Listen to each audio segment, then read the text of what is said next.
kemudian di dalam suratnya likuidator itu juga dijelaskan bahwa karyawan di PHK per tanggal 31 Desember 2000. Nah, tapi untuk pesangon dan gaji tadi bulan Desember itu disampaikan akan diserahkan ke mekanisme likuidasi. Jadi berarti Indosat lepas tangan dong. Drop it. Kamera, roll, action, bukan live, cuman ngobrol. Assalamualaikum warahmatullahi wabarakatuh. Hari ini hari Jumat tanggal 17 Desember 2021. Saya Sabda Pranawjati selaku Sekretaris Jenderal Asosiasi Serikat Pekerja Indonesia kembali hadir dalam podcastnya Aspek Indonesia yang kita beri nama Bukan Live Cuma Ngobrol, Bro Denny. Nah, hari ini saya sedang bersama Bro Denny Saputra namanya. Beliau adalah Ketua Umum Serikat Pekerja Indosat Mega Media atau M2. Nah, ini lagi viral nih, Bro Denny namanya cukup viral di berita-berita. Ya, jadi terkait dengan penutupan kantor Indosat M2 dan kami memang sengaja mengundang Bro Denny karena memang tadi siang kita baru ketemu dengan pihak Kementerian Tenaga Kerja. Karena memang ada permintaan dari Serikat Pekerja Indonesia Indosat Mega Media kepada kementerian untuk difasilitasi bertemu dengan direksi Indosat M2 dan juga Indosat Tbk. Tapi sebelum masuk ke kasus nih, Bro Denny, saya mau tanya-tanya dulu ya. Boleh. Jadi berapa lama sih kerja di Indosat M2 tuh? Saya berarti sampai dengan saat ini 2003 sampai 2021 sudah 18 tahun. 18 tahun? Iya. Termasuk yang paling senior di Indosat? Enggak sih, mungkin generasi ketiga atau keempat gitu ya. Tapi generasi pertama masih ada? Generasi pertama masih ada? Masih ada? Sekarang ini? Masih ada, salah okay. satu juga Bro ini Sugi. Bro Sugi itu generasi pertama? Generasi pertama itu. Oke, Bro Sugiono itu dulu Ketua Serikat Pekerja Indosat M2 sebelum Bro Denny. Oh, itu generasi pertama? Itu generasi pertama.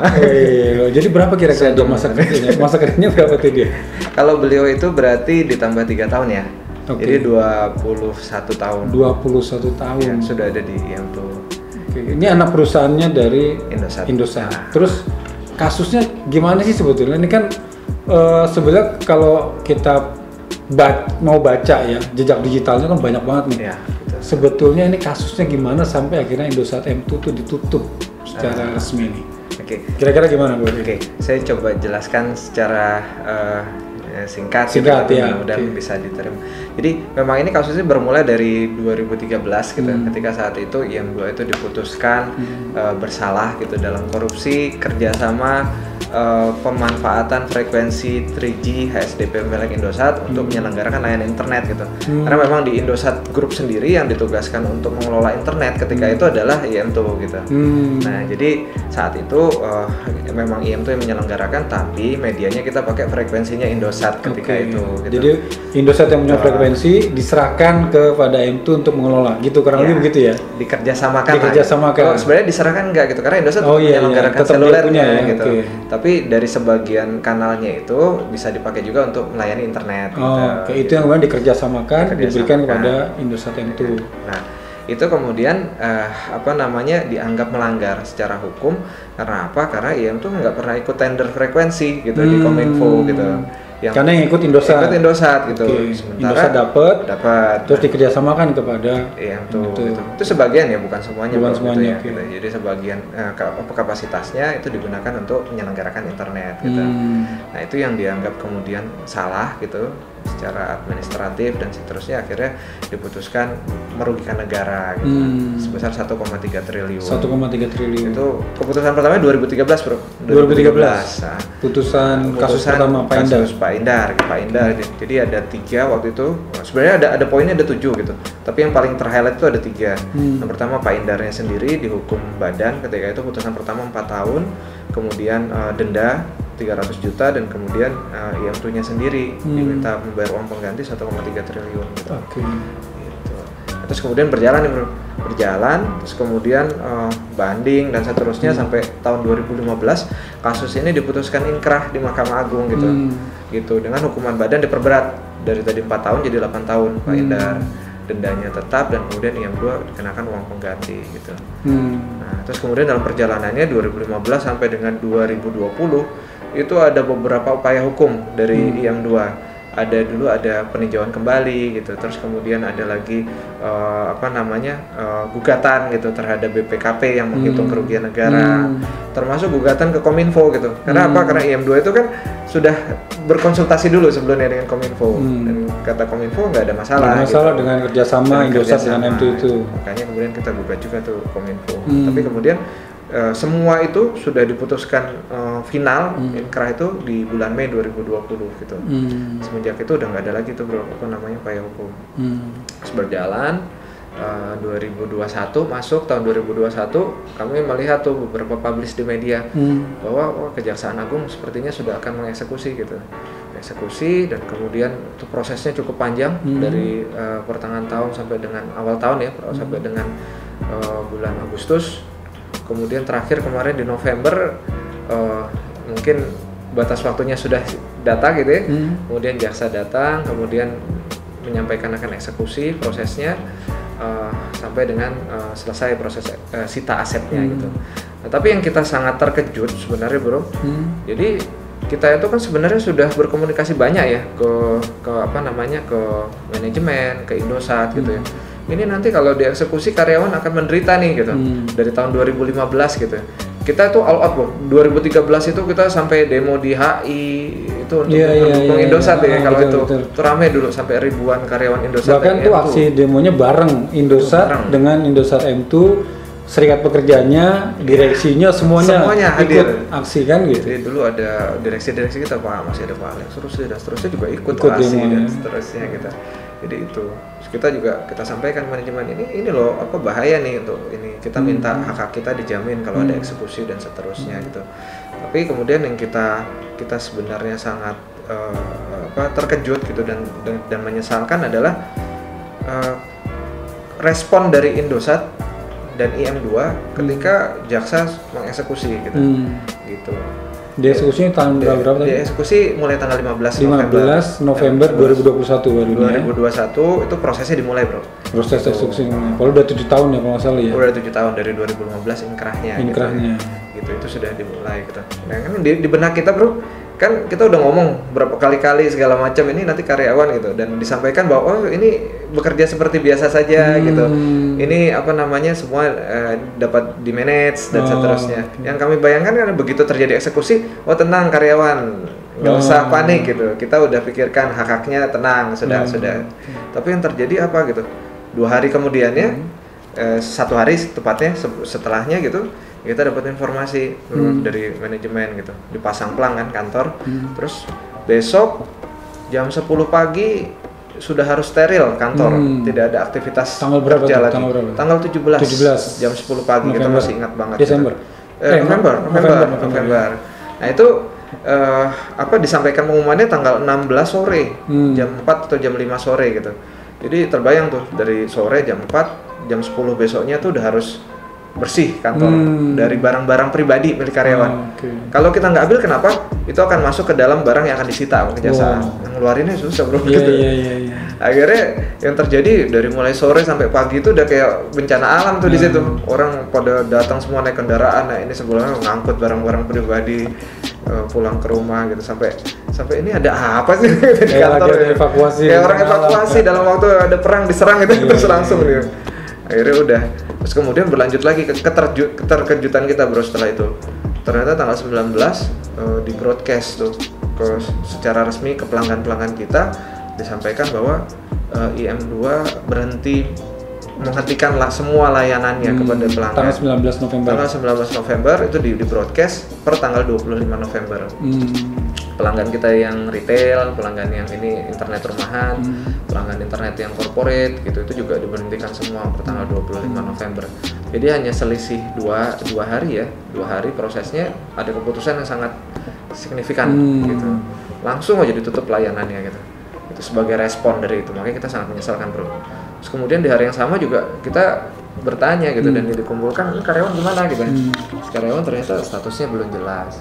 Gajinya gimana? Oh ya udah, rekeningnya juga udah disita gitu. Disita per tanggal berapa tuh? Di tanggal yang kami dapat infonya itu hari Selasa tuh tanggal 16 ya. 16 udah Kalau bahasanya dulu awalnya disampaikan dibekukan bro. Gitu. Belakangan ada istilah baru tuh namanya diawasi dengan ketat. Gitu. Oleh kejaksaan. Gitu. Tapi intinya dua-duanya sama. Rekeningnya udah nggak bisa diapa-apain. Gitu. Nah terus itu disampaikan kita nggak bisa bayar November karena apa? Rekeningnya juga udah dikuasai oleh negara gitu. Tapi manajemen menyampaikan akan berupaya ke jaksa untuk ngasih kelonggaran biar kita bisa pakai rekening itu untuk bayar karyawan. Itu digaji terakhir ya bulan November. November masih terima gaji. Masih terima gaji karyawan semua status. Jadi ada dua kan, ada yang udah diputus tuh. Jadi melanjutkan tadi bro. Tadi kan jalan tanggal 25 November berhenti tuh layanan kita. Berhenti layanan tuh bukan berarti mati langsung gitu enggak ya. Jadi tetap nyala gitu ya. Tapi begitu ada gangguan atau ada ini terus mereka mau komplain udah nggak ada lagi. Udah nggak ada orang. Ya. Jadi dibiarin aja nyala begitu aja gitu. Gitu. Itu yang terjadi. Nah terus kemudian tanggal 30 pasca secara resmi ini teman-teman yang manage service yang OS itu diputus kontraknya dengan perusahaannya masing-masing. Putus kontraknya gitu dengan sama tadi ada keterbatasan upah yang diberikan. Kenapa terbatas? Supaya saya perlu jelaskan dulu. Nah, kenapa? Karena gini, tadi kan dari kelonggarannya dari jaksa. Gitu. Nah, jaksa itu menyampaikan bahwa hanya nilainya segini yang bisa. Nah, akhirnya itu juga menyebabkan tidak bisa full hak-haknya itu diterima gitu. Tapi bagaimanapun sebenarnya itu bukan urusannya jaksa gitu, tapi urusannya IM tuh dengan mitranya gitu. Yang terkena dampak adalah teman-teman yang di managed service. Jadi cuma 1 minggu bro gitu. Mereka sebelumnya sampai dengan tanggal 25 announce-nya tuh masih bekerja dengan normal. Bekerja dengan tenang. Jadi seolah-olah nggak ada masalah. Soalnya nggak ada masalah gitu. Diberi angin surga dong kalau gitu. Iya bro. Tanggal 15, tanggal 17 tuh yang kita disuruh mengevakuasi barang itu juga sama bahasanya agar tenang karyawan bekerja dari rumah gitu. Jadi bukan disampaikan di PHK enggak. Termasuk teman-teman yang OS managed service juga tetap bekerja gitu, tapi dari gitu. Nah kemudian tiba-tiba mereka dihubungi oleh perusahaannya masing-masing bahwa kontraknya diputus tanggal 30 November gitu. Nah, jadi dalam waktu 1 pekan ya mereka juga sangat terkejut dan tidak menyangka gitu. Gitu.